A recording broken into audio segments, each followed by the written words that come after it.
A gente precisa investir. Não adianta a gente achar que se a gente não investir, vai acontecer. Tem que gastar dinheiro.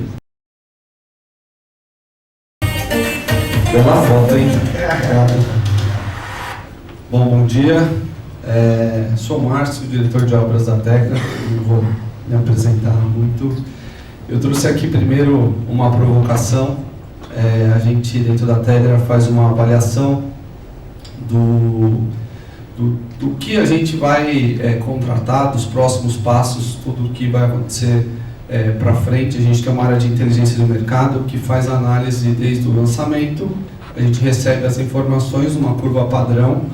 A gente desenvolve o que vai acontecer, faz uma previsão do que vai acontecer. Se a gente olhar aqui, a gente está agora no segundo trimestre de 2025, começando 180 obras no nosso segmento médio alto padrão, na regional São Paulo, Campinas e Rio de Janeiro, que é onde a gente atua. A gente saiu aqui de 2024, primeiro TRI de 2024, para segundo TRI de 2025, de 726 obras para 1.145 canteiros de obra, quer dizer, um aumento de 36% no setor de médio e alto padrão. A gente nem está contando Minha Casa Minha Vida. E a gente olha ali, né? Vamos pensar aqui que daqui para o final do ano, no quarto TRI, eu vou ter 934 canteiros fazendo instalações, viu, Daniel? Fazendo instalações. Eu vou ter 694 canteiros tocando a parte de acabamentos, 627 canteiros em estrutura e 463 canteiros fazendo fachada. Você imagina, se a gente pensar aqui e te multiplicar pela média de funcionários, você precisa ver o quanto que a gente precisa de gente nos nossos canteiros, né? É um negócio maluco se a gente não pensar em desenvolver pessoas e pensar em produtividade. Acho que as feras aqui que falaram antes de mim aqui já falaram bastante coisa, nem precisava falar muito mais, não. Mas aqui do meu painel aqui eu trouxe o plano de carreira e capacitação no canteiro de obras. A gente tem dentro da construção civil a falta de atratividade. Estava falando até com o Matei aqui antes de começar. A gente, numa discussão de inovação, com uma empresa de inovação, o cara falou: vocês não têm sex appeal, né? A construção civil não tem sex appeal para atrair as pessoas para o seu mercado. E aí tem a escassez, que o pessoal está ficando velho, não está conseguindo repor essa mão de obra nos nossos canteiros. Contrapartida, a gente não está conseguindo fazer sistemas mais produtivos. Eu acho que a hora que você olha aqui, que você vai desenvolvendo, os nossos sistemas estão se mantendo. Se a gente vê o mercado como um todo, não está mudando. Se você olhar, não tem uma estrutura mais plana. Hoje o pessoal está até pensando um pouco mais, mas você não tem uma fachada diferente, com sistemas fazendo a conta completa, né? Hoje a turma faz a conta, principalmente o pessoal de orçamento, a gente debate muito dentro da empresa, a conta é um versus o outro. E a gente não tem que fazer essa conta, a gente tem que fazer a conta completa, né? Prazo, qualidade, retrabalho, se eu tenho a mão de obra, se eu vou ter, se eu não vou ter, o risco que eu estou correndo, o custo evitado do sistema, né? Então acho que sistemas mais produtivos, a capacitação da mão de obra, né? Acho que hoje, como o Davi falou aqui antes, a gente precisa investir. Não adianta a gente achar que se a gente não investir, vai acontecer. Tem que gastar dinheiro. Não adianta, a gente tem que colocar dinheiro e como ele está falando aqui, a gente tem os empreiteiros que trabalham com a gente precisa investir na qualificação para eles. Eu estava numa obra nossa aqui no Ipiranga e a gente investiu junto com um fornecedor de estrutura em 8 operários para ajudantes para se desenvolver na carpintaria. A gente pagava metade do salário e ele pagava outra metade. Esses ajudantes se desenvolveram, entraram na tarefa. Essa turma da tarefa, que eles entraram por um problema lá do empreiteiro com os operários, conseguiram uma tarefa melhor num outro canteiro de obras, de um concorrente nosso, e levou essa turma que a gente treinou na obra. Isso é bom, não é ruim. A gente não pode analisar que eu estou assim, é bom para o mercado. A gente precisa desenvolver as pessoas para trabalhar. E ter a trilha de aprendizado é importante. A gente fala de sex appeal, né? A gente olha aqui, que profissão que o cara, é um pouco mais agora com o dissídio, que profissão que o cara entra, ganhando 2.100 e pouco hoje, como ajudante. Em 2 anos o cara está com uma produtividade alta, tirando de 6 a gente fala de 8 a 10 mil, mas de 6 a 10 mil reais. Que crescimento é esse financeiro que a gente tem em qualquer profissão? É muito difícil isso. E aí a hora que você avalia, que você analisa, né, se você olhar todas as produções, todas as profissões, o ajudante sabe o que ele precisa, qual é a trilha de aprendizado que ele precisa para chegar, qual é o caminho que ele precisa passar para ele chegar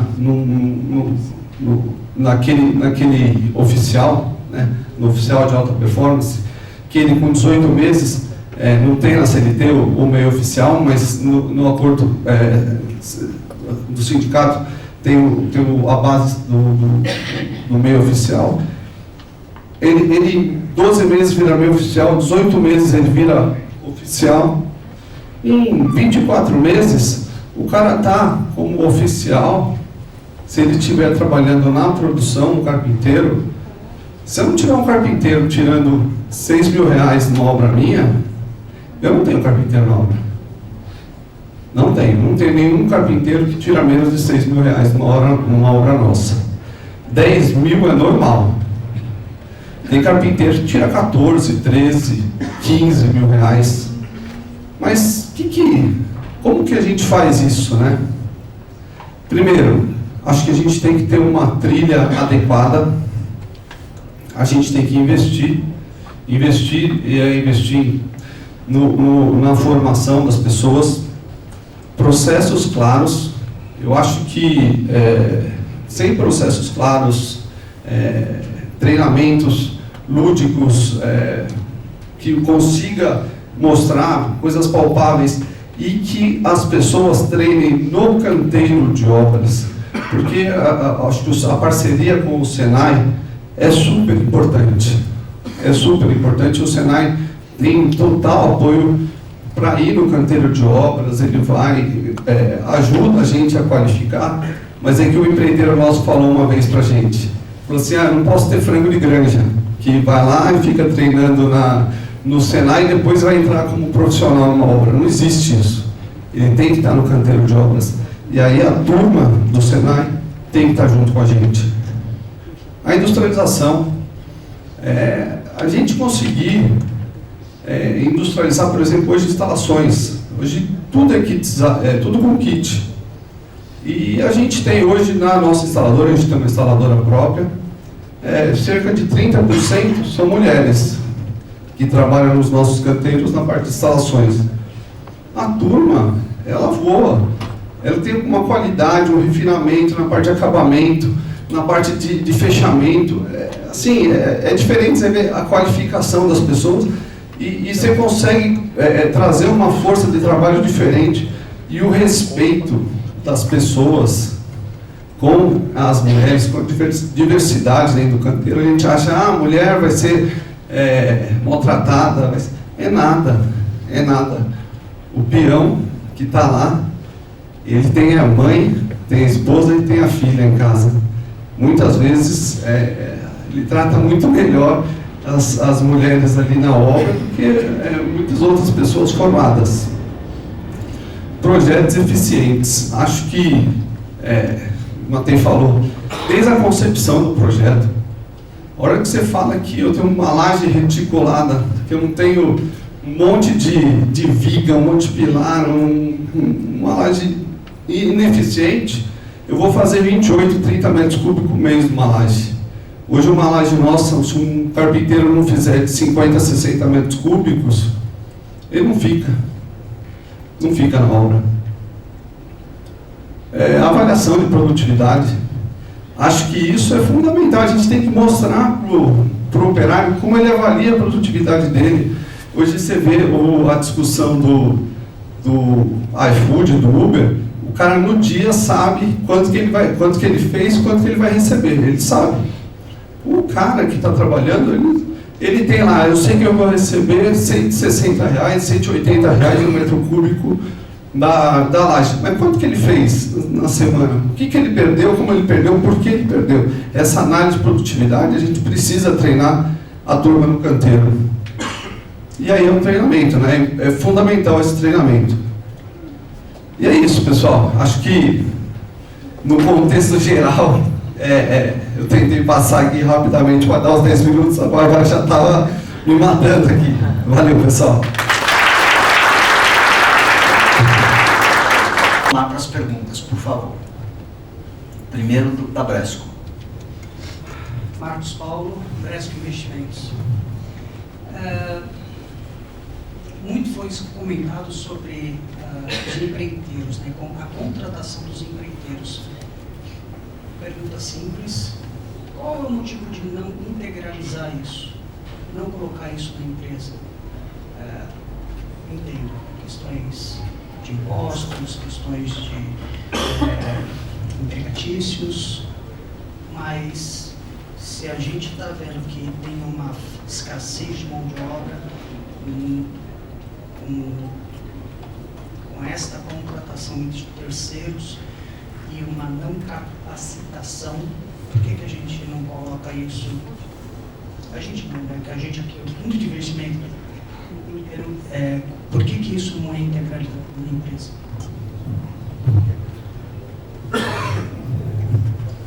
Bom, acho que a gente tem até uma equipe própria de instalações e fachada, são atividades específicas, mas você conseguir ter todo esse time que constrói uma obra inteira, você tem o problema da sazonalidade, né? Você não vai fornecer, eu como Tegra, não vou prestar serviço para fazer uma obra de estrutura para Calas, e se eu não tiver uma obra de estrutura em execução, em algum momento, eu vou ter que dispensar um time que a gente formou. E o fornecedor, ele trabalha para mim, ele trabalha para Calas, ele trabalha para o Bano Neto, ele trabalha para o mercado. Por exemplo, instalações, que a gente tem a instaladora própria, a gente decidiu trabalhar com 25% a 30% do nosso share aqui para suprir algumas demandas, porque a gente viu o crescimento de instalações aí que vão acontecer, de obras simultâneas de instalações. Então a gente tem uma empresa de mão de obra própria, mas a gente fortalece também o nosso parceiro. Também não vou dar todas as minhas obras para o fornecedor para ele inflar muito e aí ter que dispensar um monte de gente ou ter que vender serviço para vários fornecedores e várias empresas e ter que leiloar o serviço dele. Então eu acho que esse balanço precisa acontecer. Tem a possibilidade, sim, acho que as empresas conseguem ter uma mão de obra própria, a gente acredita que consegue ter uma parte da mão de obra própria, mas falar assim, 80%, 90%, eu acho que não, acho que é difícil para um volume de 20 obras, mas que a gente roda 20, 25 obras que a gente tem previsão de rodar, é mais complicado você ter uma mão de obra própria sem os parceiros fortes. Bom dia a todos, bom dia pessoal da bancada. Ainda na linha das tarefas, concordo plenamente, Davi, com o que você falou, a formalidade, parece que não, mas é mais barato do que a informalidade. Mas a questão é o seguinte, com relação à produtividade, acho que nós deveríamos, até uma opinião, queria saber se vocês concordam, compactuam, deveríamos fazer um trabalho sobre o ganho da produtividade com esses grandes empreiteiros. Porque a tarefa, depende de ser por fora ou por dentro melhor, ela tem empacado para as construtoras investirem em novas tecnologias para a produtividade. Vou citar um exemplo. Nós fomos para a Espanha pelo Siduscom ano passado e verificamos lá lajes planas, produtividade a milhão, 3 funcionários fazendo um monte de metro quadrado de laje, enfim. Cheguei aqui no Brasil, fiz um estudo na nossa empresa, desculpa, eu falei meu nome, Milton Bigucci Júnior, construtora M. Bigucci. Fiz um estudo, laje plana, escoramento, chamei a empresa de escoramento, tudo certinho, pô, legal, vai. Esbarrei aonde? Na mão de obra. Por quê? Porque o preço do metro cúbico do concreto continua sendo o mesmo. Só que ele ia produzir muito mais, entendeu? Eu não desisti desse projeto ainda. Por exemplo, se a gente não fizer um trabalho com os empreiteiros, dizendo que eles vão ganhar também na produtividade, porque a maioria das construções não trabalham com mão de obra própria, trabalham com subempreiteiros. Então, acho que essa é uma questão que o setor também tem que estudar, além de tudo que eu falo aqui, concordo plenamente, essa é uma questão que ele tem que desenvolver, porque senão nós vamos embarrar sempre, ou por um bom tempo, daqui a pouco vai chegar, mas ainda vai demorar, por um bom tempo nessa questão da tarefa, e você não consegue investir, colocar novas tecnologias na sua obra devido à tarefa. O empreendedor não entende que ele vai ganhar produtividade e continua o mesmo preço, ou seja, a conta não vai fechar. A gente debate muito dentro da Tegra esse processo de produtividade e a discussão com o fornecedor, né? A gente investiu bastante em projetos com lajes mais planas, em equipamento, andaimes multidirecionais. A gente investiu bastante em equipamento e pensando em produtividade. E na primeira conta, não veio uma redução no metro cúbico. A gente estava debatendo com o fornecedor que gato escaldado, né? Não, mas não sei se eu vou produzir, se eu não vou, eu não sei o que lá. Essa foi a primeira discussão, esse primeiro debate. Na segunda obra, o fornecedor, olha, se você não usar isso daqui, eu vou aumentar o metro cúbico. Se você usar isso daqui, eu baixo X reais o metro cúbico. Por quê? Porque no andaime eu reduzi X carpinteiros para fazer a parte de proteção coletiva. A minha equipe produziu X metros cúbicos a mais com esse sistema que você tá fazendo. Na sua laje, numa obra aqui na Vila Nova Conceição, a gente tocou uma laje de 650 metros quadrados, com um volume grande, com 9 carpinteiros. Assim, poucas obras a gente consegue fazer e os caras ganhando altíssimos salários. Então, a gente, de novo, né, um investimento, a gente fez, né, mostrou ser possível. Mesma coisa com a fachada, a gente usando o andaime multidirecional, os empreiteiros de fachada falaram, não quero, vou te cobrar até mais caro, porque é menos produtivo, eu levo mais, menos produtivo não, eu levo mais tempo para deixar a fachada pronta. A gente decidiu fazer com mão de obra própria. Em Campinas nós fizemos uma fachada de 26 pavimentos, 4 apartamentos por andar, com 6 pedreiros. E a obra fizemos em 25 meses. Então, é aquele negócio, né? A gente precisa investir, a engenharia precisa trabalhar muito. E aquele negócio, né? O custo metro quadrado contra metro quadrado não dá para tantos reais, eu não consigo fazer essa conta. Se não fizer a conta total, pensando em eu vou ter a mão de obra, eu vou cumprir o prazo, não fecha a conta. Isso foi colocado aqui, né? Que a engenharia da industrialização ela tem que ser sistêmica. Enquanto o público se organiza, pode levantar a mão que o microfone vai chegar para vocês. Eu quero fazer uma pergunta, aproveitando que o Márcio estava com o microfone, para ele. Tanto a BN como a Tegra estão numa trilha de industrialização importante, né? A Tegra, eu acho que já implantou praticamente quase tudo, né? Vocês já colocaram fachada industrializada, vocês já colocaram drywall, vocês já colocaram banheiro pronto, vocês já colocaram kits hidráulicos elétricos, né? Tá faltando estrutura. Eu estava conversando com o Matheus agora há pouquinho, ele falou, a gente tinha que começar pela estrutura, que é muito mais racional, né? É o esqueleto primeiro, né? E aí a gente alivia muita mão de obra, muito trabalho, etc. O que está faltando para chegar na estrutura? Bom, primeiro que essa parte estrutural, ela depende de uma arquitetura que seja adequada para você fazer, se você pegar uma arquitetura recortada, uma arquitetura muito detalhada, eu acho que a probabilidade de passar na conta e você conseguir cumprir é difícil. Esse é o primeiro ponto. O segundo ponto, a gente tem um fluxo financeiro, a incorporação tem um fluxo financeiro que precisa dos 36 meses do lançamento à entrega do empreendimento para dar o fôlego para o cliente, para ele comprar na planta, desenvolver ali o fluxo financeiro dele, se preparar. Você imagina, se eu tiver que fazer uma obra, vendendo apartamento de 2 milhões, tem que fazer em 14, 15 meses e o cara tem que... a gente diminui muito o nosso público. Então a gente tem um problema de prazo. Eu posso postergar o início da obra, isso seria possível. E aí a gente tem um outro problema, se você posterga muito, o cliente vai falar, essa empresa vai quebrar, não vai começar a obra, porque tem, gato escaldado, né? É aquele negócio que... Então eu acho que tem um conjunto de fatores que ainda não deixa, eu acho que não tem uma bala de prata para falar, eu vou fazer tudo isso aqui em 30 dias, eu acho que acho difícil, por enquanto. Mas eu acho que a gente precisa trabalhar muito para ir implantando a semente de cada atividade para poder chegar no melhor sistema. Márcio, gostei muito da palestra. Eu estou achando a Tegra uma empresa muito diversificada mesmo, porque ela faz obra em parede de concreto, faz obra de alvenaria, faz obra em construção industrializada, né? Como é que hoje vocês estão qualificando as pessoas lá para conseguir absorver todo esse conhecimento que não aprende numa faculdade, por exemplo?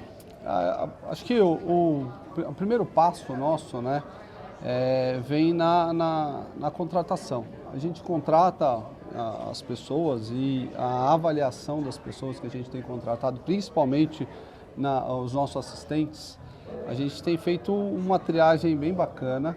Legal. E a gente mostra para o nosso time que a gente contrata o plano de desenvolvimento. Acho que isso é fundamental. A gente tem, durante 2 anos, que é o período que a gente utiliza para a formação do assistente, que é os 2 últimos anos de faculdade, para ele virar um trainee, um programa de formação. A gente tem uma área de performance e formação, onde a gente cria uma grade curricular.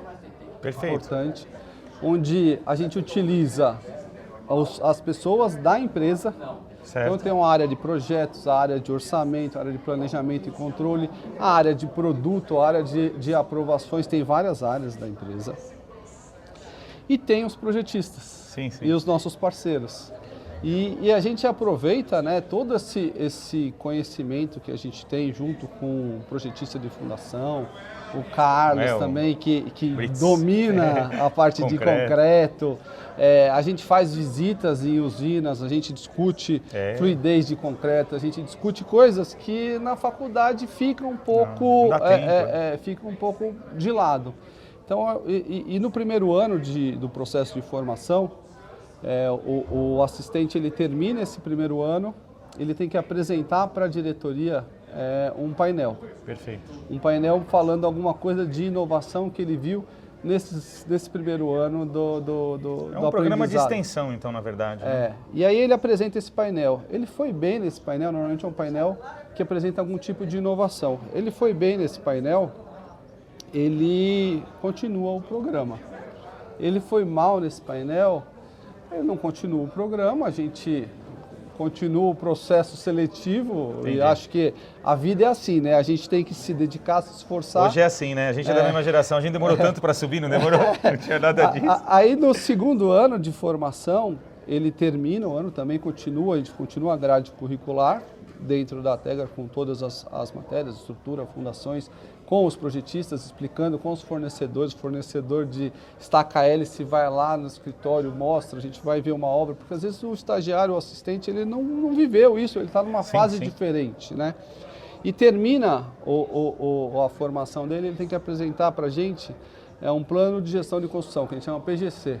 PGC, legal. Ele vai chegar no final como se fosse um TCC da faculdade, sim, sim. Né?